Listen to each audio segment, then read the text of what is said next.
가톨릭 교회 교리서 3. 언제 거행하는가? 전례 시기 1163. 거룩한 어머니인 교회는 한 해의 흐름을 통하여 지정된 날들에 하느님이신 자기 신랑의 구원 활동을 거룩한 기억으로 경축하는 것을 자기 임무라고 여긴다.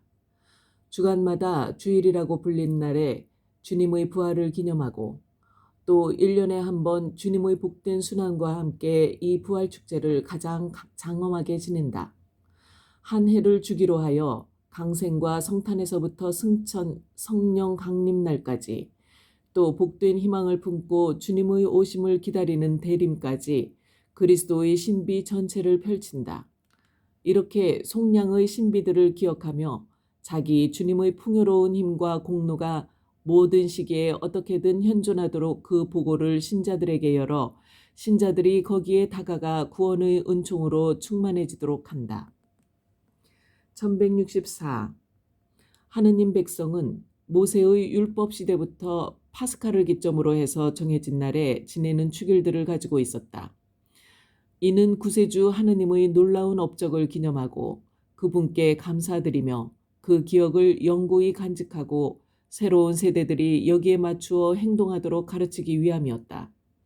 이미 단 한 번에 영원히 성취된 그리스도의 파스카와 하느님 나라에서 이루어질 이 파스카의 완성 사이에 위치한 교회의 시대에 정해진 날에 거행되는 전례에는 그리스도 신비의 새로움이 역력히 드러나고 있다. 1165. 교회가 그리스도의 신비를 기념하는 기도 중에 두드러지는 단어 하나는 바로 오늘이라는 말이다. 이 말은 주님께서 가르쳐 주신 기도와 성령의 초대를 그대로 반영하고 있다. 살아계신 하느님께서는 인간이 이 오늘에 들어오도록 초대하시며 이는 바로 역사 전체를 관통하고 이끌어 가시는 예수님의 파스카의 시간이다. 생명이 모든 존재 위에 펼쳐졌고 모두에게 큰 빛이 가득 찼습니다. 태양 중의 태양이신 분이 우주를 덮으시고 새벽 별보다 먼저 천체들보다 먼저 계시는 분, 영원하시고 무한하시며 위대하신 그리스도께서 모든 존재 위에 태양보다 더 밝게 빛나십니다. 그러므로 그분을 믿는 우리에게 길고도 영원히 저물지 않는 빛의 하루가 주어지니 그것이 바로 신비한 파스카입니다. 주님의 날 1166. 교회는 사도 전승에 따라 바로 그리스도께서 부활하신 날에 그 기원을 둔 파스카 신비를 8째 날마다 경축한다. 그날은 당연히 주님의 날 또는 주일이라고 불린다.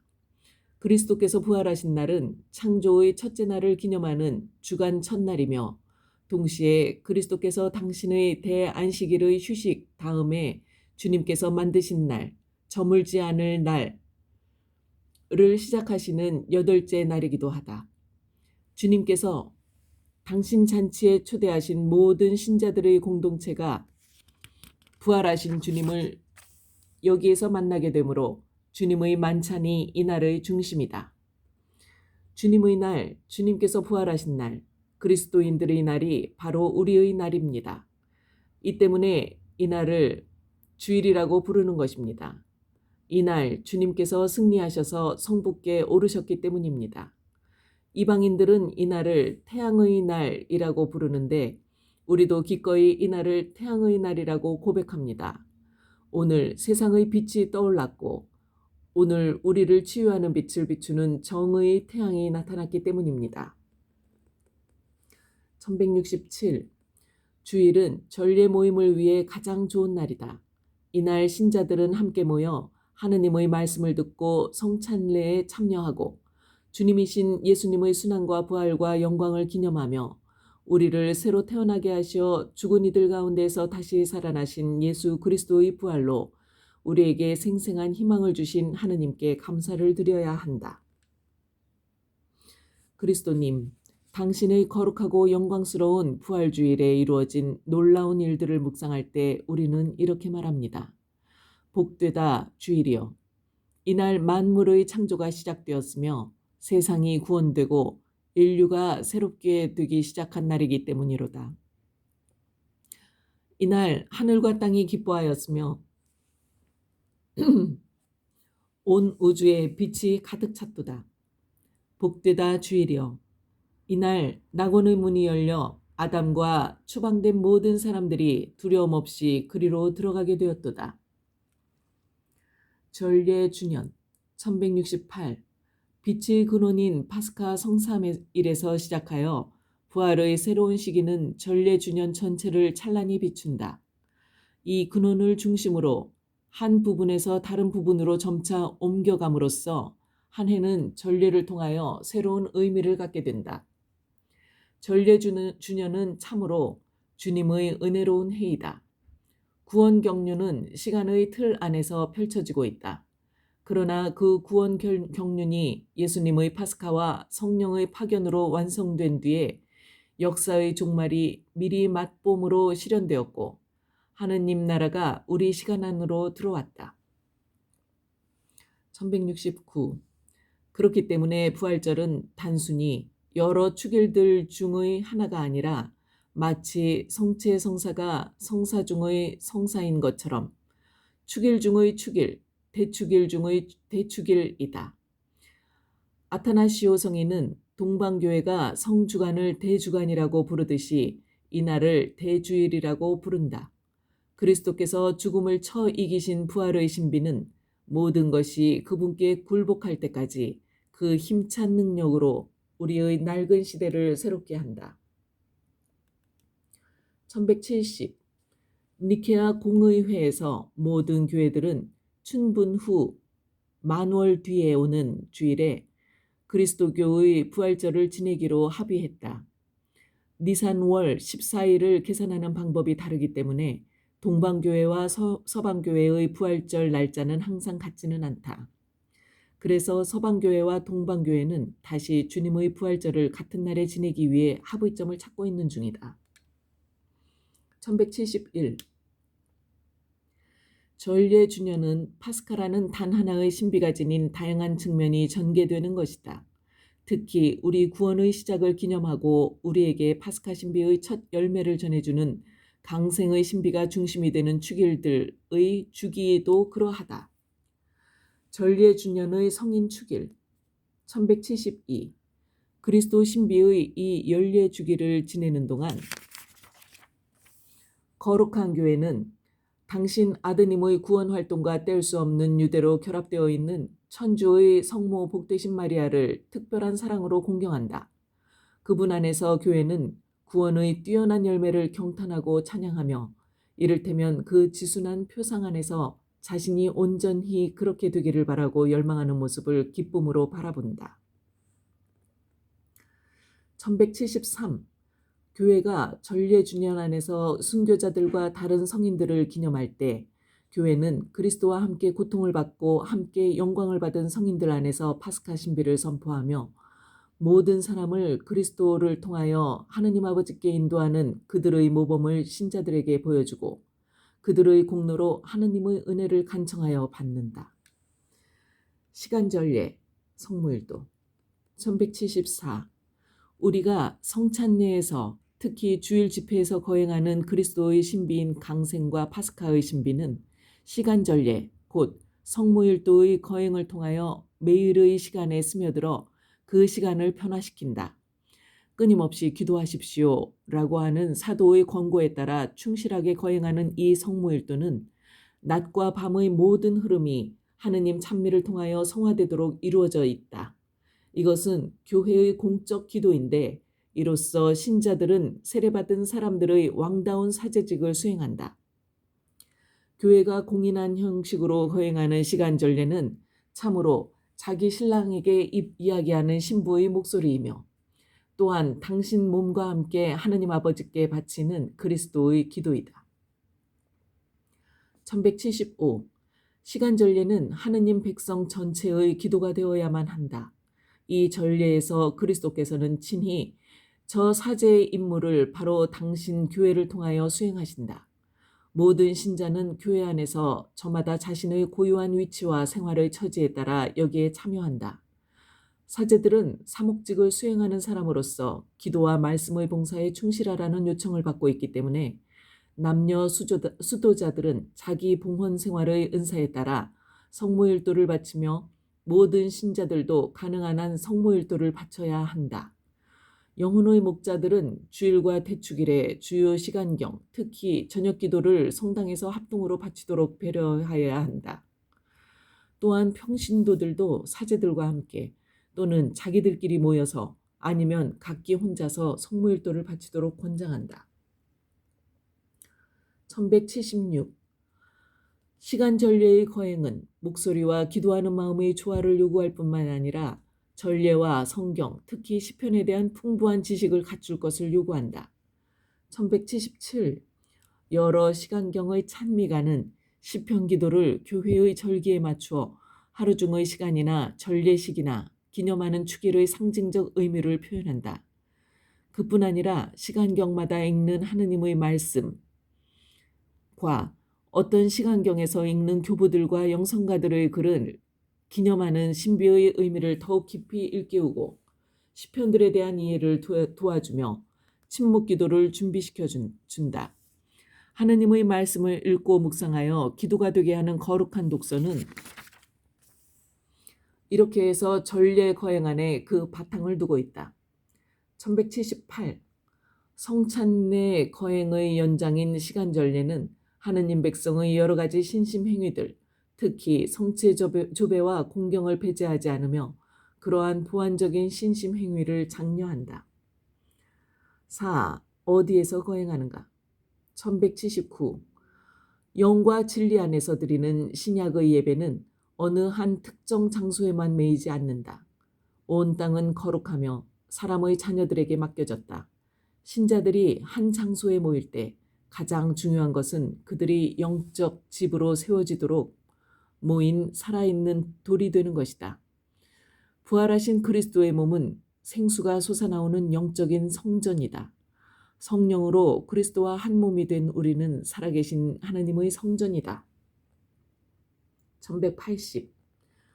종교 자유가 방해받지 않은 때 그리스도인들은 하느님께 예배를 드리기 위한 건물을 짓는다. 눈에 보이는 교회 건물은 단순히 신자들이 모이는 장소일 뿐 아니라 그 지역에 살아있는 교회, 그리스도 안에서 화해하여 하나가 된 사람들과 함께 하느님께서 머물러 계시는 교회를 의미하고 드러내 보인다. 1181. 기도의 집은 성찬례가 거행되고 성체가 보존되어 있으며 신자들이 모이고 우리를 위하여 희생의 제단에서 봉헌되신 우리 구세주이신 하느님 아들의 현존을 공경하며 신자들의 도움과 위로를 받는 곳이므로 아름다워야 하고 기도와 장엄한 성사에 알맞아야 한다. 이 하느님의 집을 이루는 표징들이 지닌 진실과 조화는 그곳에 계시면서 활동하시는 그리스도를 나타내야 한다. 1182. 신약의 제대는 주님의 십자가이며 그곳으로부터 파스카 신비의 성사들이 흘러나온다. 성당의 중심인 제대 위에서 십자가의 제사가 성사의 표징을 통하여 재현된다. 제대는 하느님의 백성이 추대되는 주님의 식탁이기도 하다. 동방의 일부 전례 전통에서는 제대가 무덤을 상징하기도 한다. 1183. 감실은 성당 내에서 최대의 존경심으로써 그리고 가장 중요한 위치에 설치되어야 한다. 성체를 모시는 감실의 고귀한 외양과 그 위치와 안정성은 제대에서 이루어진 성체 성사 안에 실제로 현존하시는 주님께 드리는 경배에 도움이 되어야 한다. 도유는 성령 부여의 인후에 대한 성사적 표징이므로 축성 성유는 전통적으로 성소의 안전한 곳에 정중하게 보관한다. 그곳에 예비 신자 성유와 병자 성유를 함께 보관할 수 있다. 1184. 주교의 좌석이나 사제석은 모임을 주재하고 기도를 지도하는 이의 직무를 드러내야 한다. 독서대. 하느님 말씀의 존엄성은 성당 안에서 말씀의 선포에 도움이 되고 말씀 전례가 진행되는 동안 신자들의 주의를 자연스럽게 끌 수 있는 장소를 요구한다. 1185. 하느님 백성은 세례성사를 통하여 형성된다. 그러므로 성당에는 세례성사를 베풀기 위한 장소가 있어야 하며 세례 서약에 대한 기억을 되살리게 하는 장소가 있어야 한다. 세례 생활의 갱신은 회개를 요구한다. 그러므로 성당은 회개를 표현하고 용서를 받기에 적합한 장소가 되어야 한다. 이를 위해서 회개하는 사람들을 영접하기에 적합한 장소가 있어야 한다. 또한 성당은 더없이 위대한 성찬례의 기도를 연장하고 내면화하는 묵상과 침묵 기도를 바칠 수 있는 공간이 되어야 한다. 1186. 끝으로 성당은 종말론적인 의미를 지니고 있다. 하느님의 집에 들어가려면 문지방을 넘어야 하는데 이는 죄로 상처 입은 이 세상에서 모든 사람이 부름받은 새 생명의 세계로 넘어감을 상징한다. 가시적인 성당은 하느님 아버지의 집을 상징한다. 하느님 백성은 이 아버지의 집을 향해 나아가고 있으며 아버지께서는 그곳에서 그들의 눈에서 모든 눈물을 닦아주실 것이다. 그러므로 성당은 문이 활짝 열려 있어 누구든지 환영하는 하느님의 모든 자녀들의 집이기도 하다. 간추림 1187. 전례는 온전한 그리스도 곧 머리와 몸이 하는 일이다. 우리의 대사제께서는 천상 전례 중에 천주의 성모와 사도들과 모든 성인과 이미 하늘나라에 들어간 사람들의 무리와 더불어 이 전례를 항상 거행하고 계신다. 1188. 전례를 거행하는 모든 회중은 각기 자신의 임무에 따라 전례 거행자들이 된다. 세례 사제직은 그리스도 신비체 전체의 사제직이다. 그러나 어떤 신자들은 신비체의 머리이신 그리스도를 대리하기 위하여 성품 성사로 서품된다. 1189. 전례의 거행에는 창조와 인간 생활과 구원의 역사 등에 관계되는 표징과 상징들이 포함된다. 신앙의 세계로 들어와 성령의 힘을 받은 이러한 우주의 요소들과 인간적인 예식들과 하느님을 기념하는 행위들은 그리스도의 구원과 성화 행위를 우리에게 전해준다. 1190. 말씀 전례는 전례 거행의 필수 부분이다. 전례 거행의 의미는 선포되는 하느님의 말씀과 그 말씀에 대한 신앙의 응답으로 표현된다. 1191. 노래와 음악은 전례 행위와 밀접한 관계를 가지고 있다. 그것들을 선용하는 기준은 기도의 아름다운 표현, 회중의 참여와 전례 거행의 신성한 특성에 있다. 1192. 성당과 집에 있는 성화상은 그리스도의 신비에 대한 우리의 신앙을 일깨우고 기르기 위한 것이다. 그리스도와 그분의 구원 사업에 관한 성화상을 통하여 우리는 바로 그리스도 그분을 흠숭하는 것이다. 우리는 천주의 성모와 천사와 성인들의 성화상을 통하여 성화상이 나타내는 바로 그분들을 공경한다. 1193. 주님의 날인 주일은 그리스도께서 부활하신 날이기 때문에 성찬례를 거행하기에 가장 적절한 날이다. 주일은 특히 전례 모임의 날이고 그리스도인 가족의 특별한 날이며 즐거움과 휴식의 날이다. 주일은 전례 주년 전체의 토대이며 핵심이다. 1194. 교회는 한 해를 주기로 하여 강생과 성탄에서부터 승천, 성령 강림의 날까지 또 복된 희망을 품고 주님의 오심을 기다리는 대림까지 그리고 그리스도의 신비 전체를 펼친다. 1195. 지상의 교회는 천주의 성모를 비롯하여 사도들과 순교자들과 다른 성인들을 전례력에 정해진 날에 기억함으로써 천상 전례와 일치해 있음을 드러낸다. 교회는 영광을 입은 당신 지체들의 구원을 완성하신 그리스도께 영광을 드리며 그 지체들이 보여주는 모범은 하느님 아버지를 향해 나아가는 길에 있는 교회를 격려한다. 1196. 시간 전례를 거행하는 신자들은 시편 기도와 하느님 말씀에 대한 묵상과 찬가와 찬미를 통하여 우리의 대사제이신 그리스도와 일치한다. 그리하여 성부께 영광을 드리며 온 세상에 성령의 선물을 주시도록 간청하시는 그분의 끊임없는 보편적 기도에 합심한다. 1197. 그리스도께서는 하느님의 영광이 머물러 있는 곳인 하느님의 참된 성전이시다. 그리스도인들도 하느님의 은혜로 성령의 성전이 되며 교회를 이루는 살아있는 돌이 된다. 1198. 교회는 지상 조건 때문에 공동체가 모일 수 있는 장소를 필요로 한다. 우리 눈에 보이는 성당들은 거룩한 장소이며 나그네인 우리가 향하여 나아가는 거룩한 도성 천상 예루살렘의 표상이다. 1199. 이 성당 안에서 교회는 거룩하신 삼위께 영광을 드리는 공적인 예배를 거행하며 하느님의 말씀을 듣고 하느님을 찬미하는 노래를 부르며 자신의 기도를 올리고 회중 가운데 성사적으로 현존하시는 그리스도의 희생제사를 드린다. 성당은 또한 묵상과 개인 기도를 위한 장소이다. 찬미 예수님.